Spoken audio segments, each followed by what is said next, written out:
Сәлем баршаңызға. Бүгін сіздермен өте дәмді болып шығатын, үй жағдайында дайындалатын пловты бірге дайындайтын боламыз.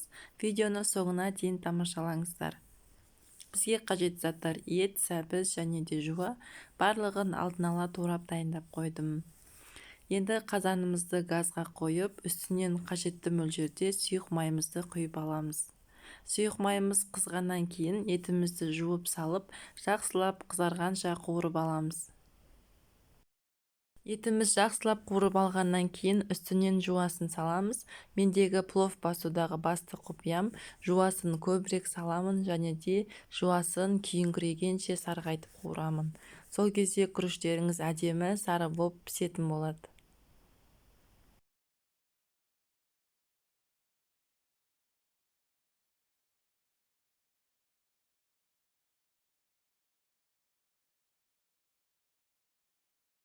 Етіміз бен жуамыз жақсылап қуырылғаннан кейін татымына қарай тұзымызды, паприкамызды саламыз. Оның үстінен қажетті мөлшерде чеснок саламыз. Чеснок салу міндетті емес, өздеріңіздің қалауларыңыз бойынша саласыздар.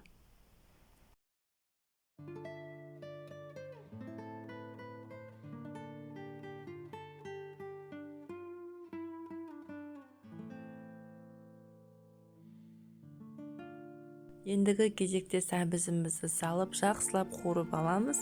Сәбізіміздің соғы шыққанша қуырылса, күріштеріміз өте дәмді болып шығады. Бетін жауып қуыруды ұмытпаймыз.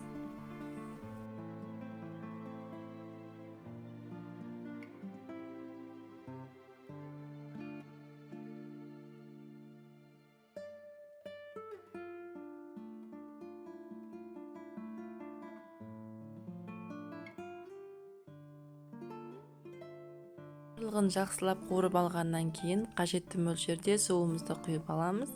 Мен бірге бір құямын әрдайым. 2 кесе күріш бассам 4 кесе су құятын болам. Барлығын құйып болғаннан кейін бетін жауып қайнатып аламыз.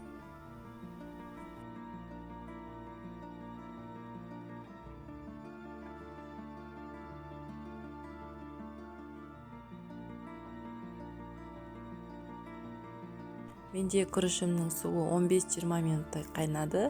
Қайнап болғаннан кейін тазалап жуылған күрішімізді салып, бетін жауып піскендігін күтетін боламыз.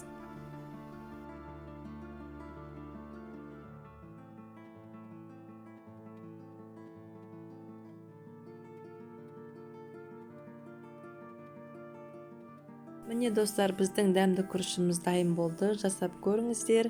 Ұнаса лайк басып, комментарий жазуды ұмытпаңыздар.